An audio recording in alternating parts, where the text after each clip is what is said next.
kepada Yang Mulia Ketua dan anggota Majelis Hakim, sudilah kiranya menerima pembelaan saya ini.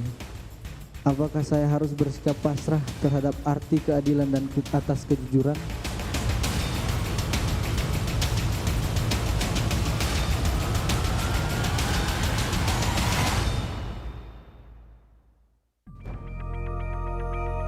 Nota pembelaan atau pledoi telah dibacakan oleh Richard Eliezer. Hari ini, giliran jaksa penuntut umum akan menjawab pembelaan Putri Chandrawati dan Eliezer dalam sidang replik. Melalui pledoi, Eliezer bilang tidak menyesal sudah berkata jujur membongkar peristiwa pembunuhan Brigadir Yosua. Eliezer berserah pada putusan hakim dan kehendak Tuhan. Pembelaan Eliezer mendapat atensi dari Menko Polhukam Mahfud MD.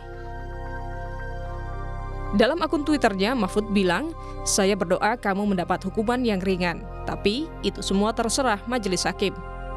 Kita harus sportif dalam berhukum, bahwa hakimlah yang berwenang memutus hukuman." Ingatlah setelah membuka rahasia kasus ini, kamu menyatakan bahwa hatimu lega. Kamu jantan, harus tabah menerima vonis. Soal pembacaan replik oleh jaksa, pengacara Eliezer menyatakan sudah melakukan pembelaan yang maksimal untuk kliennya. Eliezer pun bangga sudah berkata jujur dalam kasus ini. Kita sudah melakukan pembelaan secara maksimal. Dari tahapan pemeriksaan saksi, tahapan pembuktian, kita sudah melakukan pembelaan secara maksimal.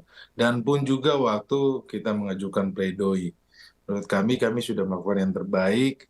Sekarang waktunya kita berdoa dan kita serahkan kepada majelis hakim. Dia bangga ketika dia berkata jujur. Ini menjadi nilai value untuk banyak orang bahwa ketika seorang bisa berkata jujur, itu merupakan hal yang baik. Lantas, apakah kejujuran Eliezer dan statusnya sebagai penguak fakta bisa meringankan vonis hakim? Tim Liputan, Kompas TV.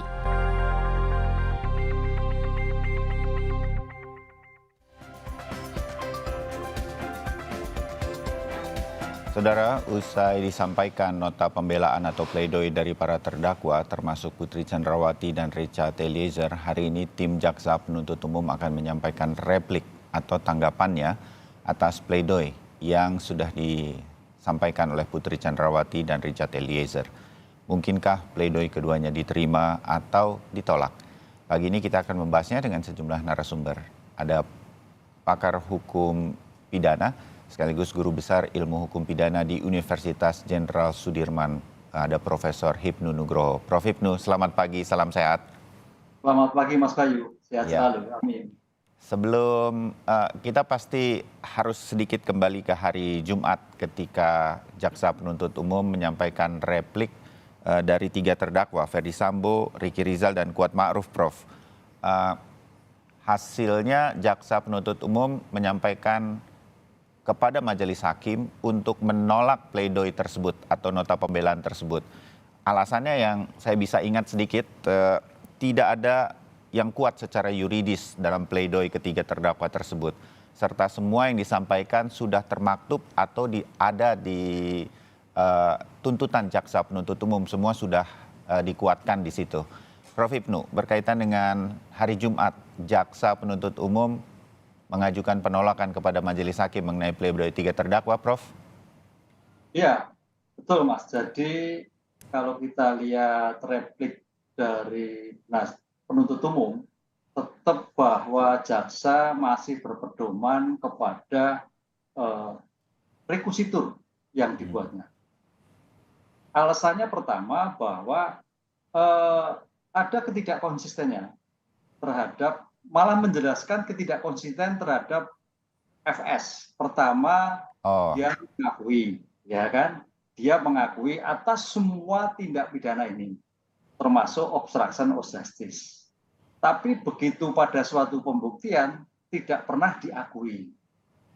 Kaitannya dengan perencanaan, kaitannya dengan penembakan, kaitannya dengan tanda petik mengajak di antara rekan. Lah ini sebetulnya yang mana yang dipakai gitu. Mengakui atas suatu kejahatan ini, tapi tidak mengakui pada suatu eksekusi ataupun suatu pelaksanaan perbuatan tidak pidana. Inilah yang yang menjadi tanda petik tidak konsisten oleh penuntut umum. Sehingga menjadikan ya jaksa tetap pada repositur yang telah dibuatnya. Itu saya melihatnya seperti itu, Mas Bayu. Oke, jadi artinya jaksa tetap pada keputusannya ketika membacakan tuntutan dengan tuntutan hukuman-hukuman kepada Ferdy Sambo, seumur hidup, Ricky Rizal, Kuat Ma'ruf, 8 tahun penjara. Hal semacam ini kita bisa artikan bahwa jaksa tidak bergeming lewat pledoi tersebut. Begitu ya Prof ya? Betul. Ya, apalagi itu kan FS, apalagi terhadap R. R itu kan sudah sedemikian rupa harusnya bisa menolak. Tapi dia sebagai hukum justru mahiko di dalamnya. Kemudian K juga demikian juga kaitannya dengan sebagai asisten rumah tangga. Dia harusnya tahu, sadar akan apa yang akan terjadi. Nah ini seolah-olah tidak terjadi. Bu PC demikian juga. Bu PC itu sudah diuntungkan oleh penuntut umum saya melihatnya.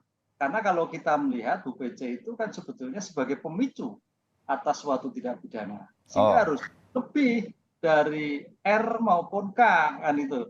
Tapi melihat sebagai seorang perempuan, seorang ibu yang bertanggung jawab pada anaknya, tampaknya penuntut umum melihat sebagai aspek gender untuk melihat bahwa dia masih punya tanggung jawab yang lebih luas kepada anak-anaknya karena suaminya sudah dituntut seumur hidup. Nah ini saya kira keadilan yang disampaikan kalau melihat secara norma itu cukup bisa dimengerti ya itu loh. Memang kalau disampaikan oleh korban memang ini terlalu rendah gitu loh. Tapi melihatnya jauh ke depan.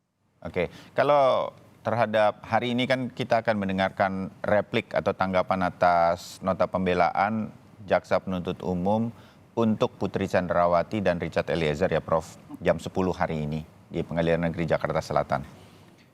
Kalau terhadap Putri Chandrawati, saya menduga Prof Ibnu punya prediksi ini akan sama, jaksa penuntut umum akan menolak, mengajukan penolakan terhadap pledoi tersebut. Kalau Richard Eliezer ada kemungkinan jaksa dalam sejarahnya lah, pernah nggak sih dalam sebuah replik jaksa penuntut umum itu kemudian mempertimbangkan kembali tuntutannya, menerima pledoi sedemikian rupa dalam amatan Prof Ibnu? Prof? Pertanyaan bagus Mas Bayu. Sepertinya tidak Mas. Karena begitu dibuat rentut tuntutan itu dalam hal penuntut umum tidak bekerja sendiri. Membuat rencana tuntutan itu sudah dikoordinasikan sedemikian rupa dengan pejabat di atasnya.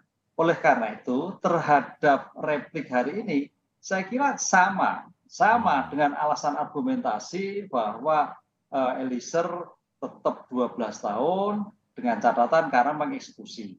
Satu. Kedua, kenapa 12 tahun? Kalau idealnya itu dia adalah sama dengan Ferdy Sambo.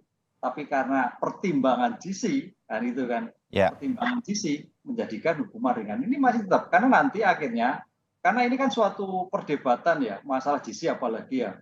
Memang kalau secara normatif sudah dipertimbangkan oleh penuntut umum itu, betul. Dari 20 tahun lah katakanlah lah, menjadi 12 tahun. Pertanyaannya apakah ini GC seperti apa kan gitu kan. Kalau kita lihat dalam konsep nanti kan GC itu kan dipidana yang paling ringan di antara para terdakwa. Nah, inilah nanti akan menjadi tugas majelis untuk melihat suatu perkara ini apakah Eliezer itu pelaku utama atau tidak. Dan itu pertimbangannya kemarin kan ada suatu kebimbangan karena yang menembak itu adalah Eliezer. 3 kali. Jadi aspek keadilan dalam suatu penuntut umum saya merasa berpikir juga loh, ini eksekutor loh, menembak harusnya kan cukup sekali, kenapa sampai 3 kali? Dan itu. Ini yang menarik kan di situ, sehingga agak bukan ragu ya, agak menjadikan wah ini nggak pas kalau di bawahnya. Nah, itulah nanti akhirnya kembali pada majelis untuk menentukan bahwa konsep GC akan dikembalikan seperti Undang-Undang Perlindungan Saksi Korban atau tidak. Artinya begini Prof, kalau kemudian replik dan duplik ini sebenarnya saya menyebutnya hanya harus tetap dilakukan sedemikian rupa di dalam sebuah runutan agenda persidangan sebelum sampai ke vonis setelah pledoi dilakukan. Dan rata-rata seperti Prof bilang hampir tidak pernah jaksa penuntut umum kemudian mengubah tuntutannya sedemikian rupa hanya karena mendengarkan pledoi. Jadi ini semua nanti betul-betul sudah sangat tergantung kepada vonis dari hakim nantinya. Gitu, Prof? Iya, betul.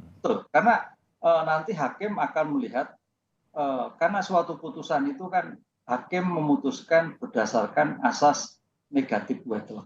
Negatif itu adalah keyakinan, wed adalah undang-undang.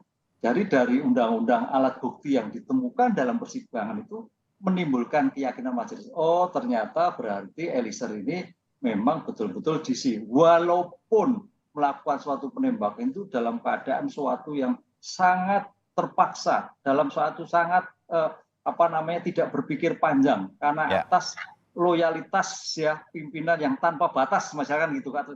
Perintah harus dilaksanakan. Nah, ini kan menjadikan tapi nggak bisa. Ini kan karena tekanan perintah yang salah. Tapi parameter Eliezer karena sebagai polisi yang muda dan polisi baru gitu Mas, sehingga tidak bisa mencerna. Nah, ini saya kira menjadi alasan ringan sehingga akan didudukkan kepada konsep JC yang sebenarnya, walaupun sebagai eksekutor kan begitu. Ya, oke. Prof. Hipnu Nugroho, terima kasih untuk analisa Anda pagi ini. Nanti kita sambung ya, 8.30 di Breaking News Kompas TV, Prof. Hipnu, sambil mengantarkan pemirsa Kompas TV untuk mengikuti jalannya sidang hari ini.